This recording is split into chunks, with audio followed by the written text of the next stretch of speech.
কচুরমুখী আর চিংড়ি কার কার পছন্দ? আমার তো বেশ ভালোই লাগে।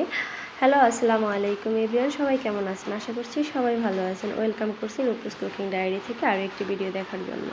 ফার্স্টে আমি তেল দিয়ে দিলাম, তেলের মধ্যে দিয়ে দিলাম পেঁয়াজ, রসুন, তারপরে দিয়ে দিলাম লবণ, হলুদের গুঁড়ো আর কি, মরিচের গুঁড়ো, তো একটু পানি অ্যাড করে এই মশলাটাকে আমি ভালোভাবে কষিয়ে এর মধ্যে দিয়ে দিলাম চিংড়ি মাছ। এবার চিংড়ি মাছটা সহ মশলাটাকে ভালোভাবে কষিয়ে নেব। তারপরে এর ভিতরে অ্যাড করে দিব আরও একটু পানি। তো পানি অ্যাড করে এই যে আমরা লাকড়ি চুলা রান্না করে, আমার শাশুড়ি আম্মু লাকড়ি চুলা রান্না খুব পছন্দ করে আর উনি লাকড়ি চুলাতে রান্না করে।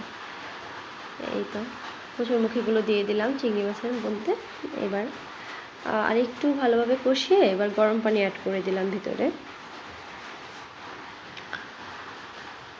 কারো যদি গলা চুলকানোর ভয় থাকে তাহলে একটু তেঁতুল অ্যাড করে দেবেন। আমার রান্নাটা প্রায় শেষ, ঝোলটা পাতলা দেখালো, এটা